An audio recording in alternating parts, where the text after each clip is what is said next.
c'est bon. Et donc nous, on va transposer tout ce qui vient d'être dit sur le logement, avec la présentation du dispositif Un chez soi d'abord. Alors c'est une expérimentation, le chez soi d'abord, c'est depuis 2011 en France. Donc ça vise surtout à répondre à la situation de personnes sans abri ou sans logement. En parcours d'errance. Voilà, en parcours d'errance ou en hébergement d'insertion. Enfin, nous, on a un peu élargi. Et qui présentent des troubles psychiques sévères, des addictions, et qui échappent du coup aux dispositifs d'accompagnement qui peuvent être proposés d'habitude.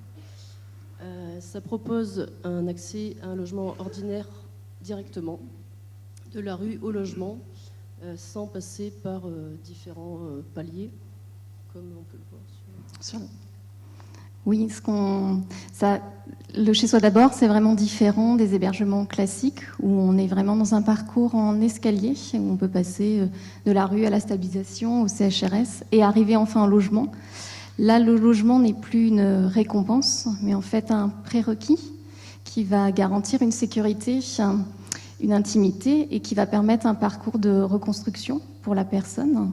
Et du coup, elle sera moins dans une logique de survie, en fait.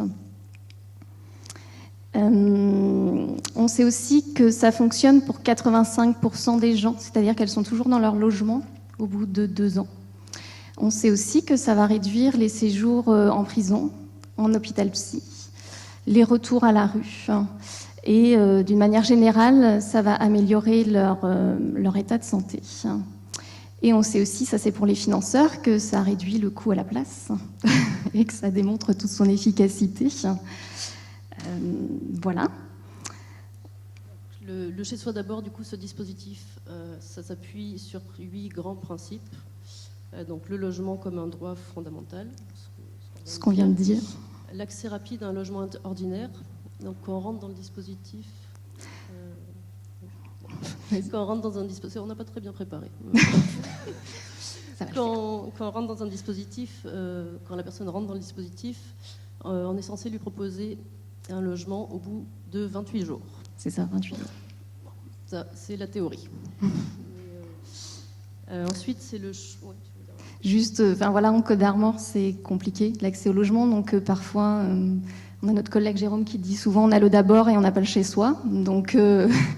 Voilà, là aussi, c'est fondé sur l'espoir et parfois, il faut maintenir cet espoir auprès des gens qu'on accompagne parce que ça peut demander plusieurs mois avant qu'ils accèdent à ce logement. Donc, c'est parfois compliqué. Donc, voilà, on lance toujours des appels sur des gens qui auraient des logements sur les territoires concernés. Et c'est différent sur les villes où le chez soi d'abord existe parce qu'ils ont déjà un parc de logements constitué. Voilà. Et c'est surtout que l'accompagnement est quand même présent même sans logement. Donc ça change tout. C'est-à-dire que là, le troisième principe, c'est le choix par la personne de son agenda et de son offre de service. Du coup, là, c'est que l'équipe s'adapte aux rencontres. Donc, aux horaires, aux lieux. Les rencontres peuvent se faire là où elles le souhaitent, quoi. Dans un parc, voilà, n'importe où on s'adapte, surtout quand il n'y a pas encore de logement, du coup. C'est un engagement à accompagner la personne autant que nécessaire. Donc ça revient au principe qu'il y avait avant, c'est illimité dans le temps, c'est autant que de besoin. C'est-à-dire que c'est pas comme sur les hébergements où on est souvent sur des fins d'hébergement parce que ça dure et qu'il faut trouver une solution. Voilà, la personne elle est accompagnée, il n'y a pas de durée limitée, quoi. Elle peut trouver pour plus de précision, c'est aussi qu'on peut lui trouver un logement. Elle reste dans le logement, finalement ça dérape, le logement ça tient pas. Nous on continue de l'accompagner. Donc un accompagnement centré sur la notion de rétablissement, donc ça on en a parlé depuis ce matin, je pense qu'on ne va pas revenir dessus. Le développement d'une stratégie de réduction des risques et des dommages.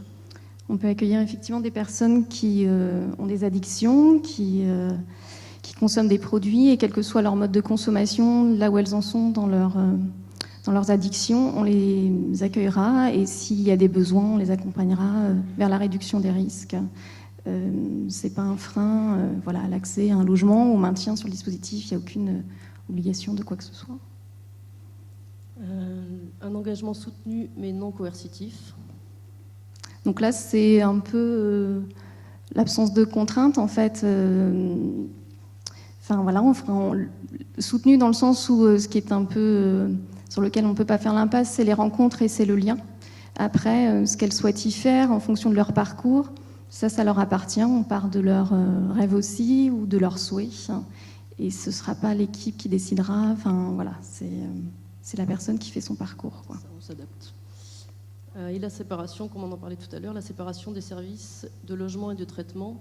Donc, c'est-à-dire qu'on sépare le logement de l'accompagnement déjà, et on sépare également le logement de ce qu'on disait, il n'y a aucune obligation de traitement ou d'obligation de soins.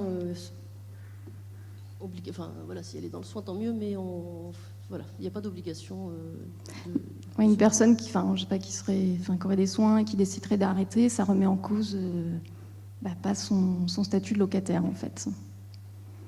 Ce qu'on va vous proposer, c'est une vidéo ensuite, où il y aura des témoignages d'un bénéficiaire sur une équipe du chez soi. Je crois que c'est Dijon. Donc voilà.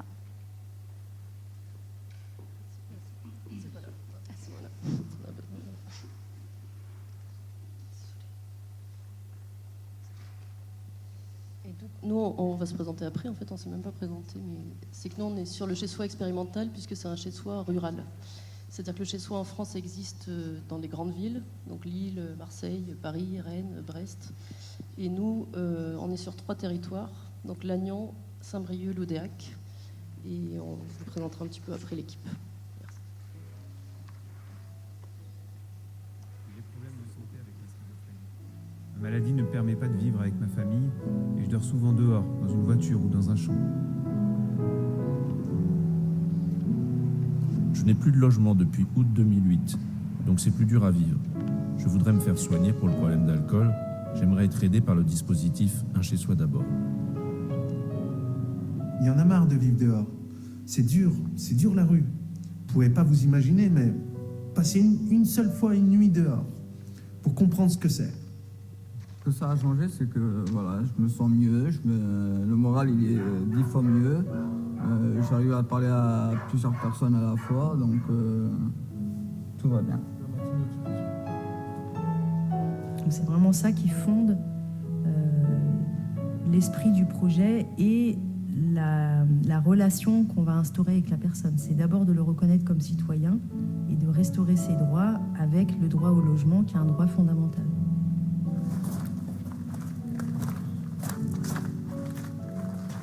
Claire et Stéphane arrivent chez Jimmy.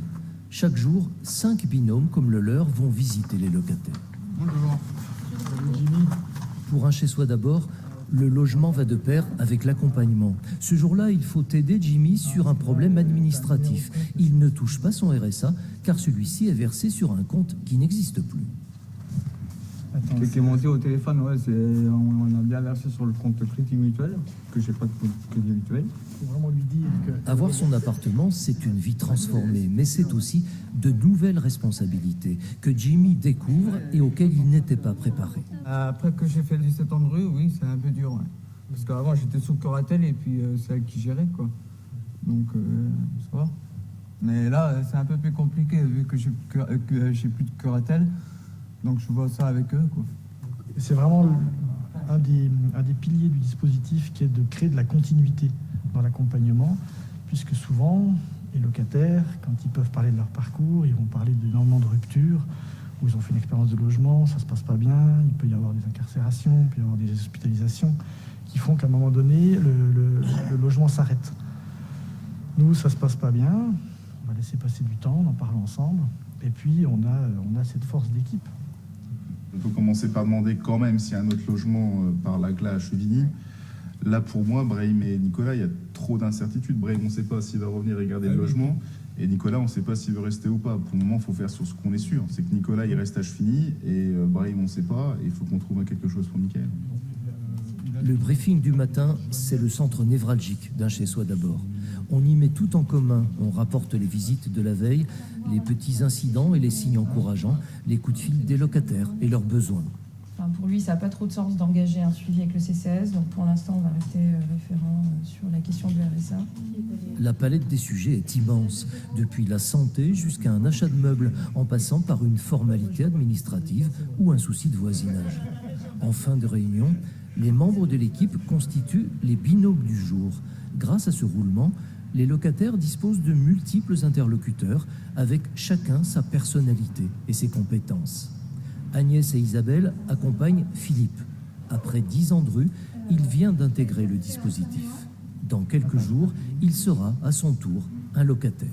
De toute façon, nous, on te fait visiter 2 appartements. Tu feras ton choix, on te laissera réfléchir. Par contre, very expensive. Si You tu es don't know? d'accord, C'est ça qui m'intéresse. ça va, il n'est pas très cher pour la surface. Après, ce qui... Mais je peux avoir les APL.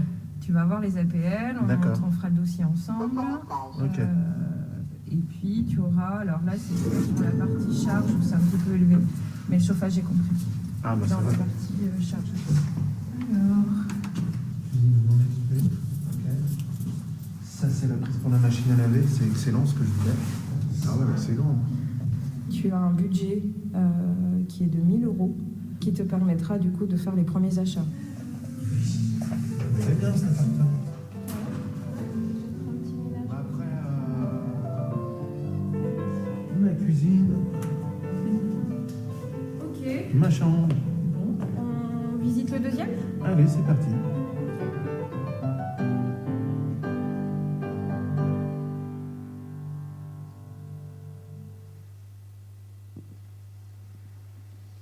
Donc voilà, ça illustre le Chez Soi d'abord de Dijon.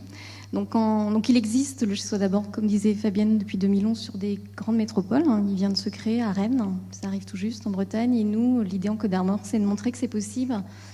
On l'a appelé le Chez Soi d'abord en milieu rural. Alors c'est peut-être pas la bonne terminologie, mais voilà, montrer que c'est possible sur un territoire plus étendu. Donc actuellement, on a sur le dispositif 12 personnes. Je crois que c'est ce que tu disais, sur 3 territoires, Lannion, Loudéac et Saint-Brieuc. Et dans l'équipe pluridisciplinaire, on a des infirmiers, travailleurs sociaux, travailleurs pairs, médecins psychiatres. Voilà. Après, ouais, l'accompagnement, c'est centré sur le principe de rétablissement. On ne va pas revenir là-dessus. Hein. Mais... Et là, vous pouvez lire en fait des témoignages de locataires. Hein. Dans l'ensemble, ils sont satisfaits. Après, nous, on n'a pas trop de recul puisque du coup, on accueille peu de public. Mais ça, c'est les témoignages de locataires qu'on a pu faire entrer sur le dispositif. Et là, vous trouvez des ressources. Si vous voulez un peu approfondir, voilà le Chez Soi d'abord. Et si vous avez des questions, il ne faut pas hésiter. Et puis c'est juste, on souhaitait aussi remercier, parce que là du coup le pilotage c'est fait par le SIO dans les Côtes d'Armor, vu que c'est vraiment expérimental. C'est coordonné par l'AMICEP et Adalia, qui sont les principaux acteurs du secteur, avec 7 partenaires du coup, donc Adalia, ADAPI Les Noël, AMICEP, Asso Addiction France, Fondation Bon Sauveur, Fondation Saint-Jean-de-Dieu, Association hospitalière de Bretagne.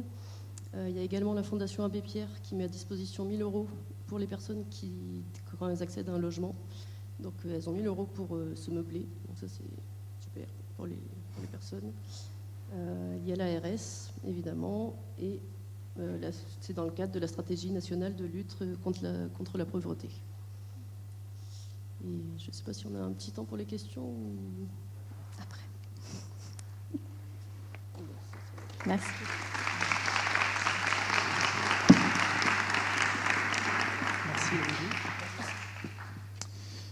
Merci beaucoup aux intervenants qui nous ont bien expliqué leur mode d'action sur la question de la réinsertion ou de l'insertion par le logement, par le travail.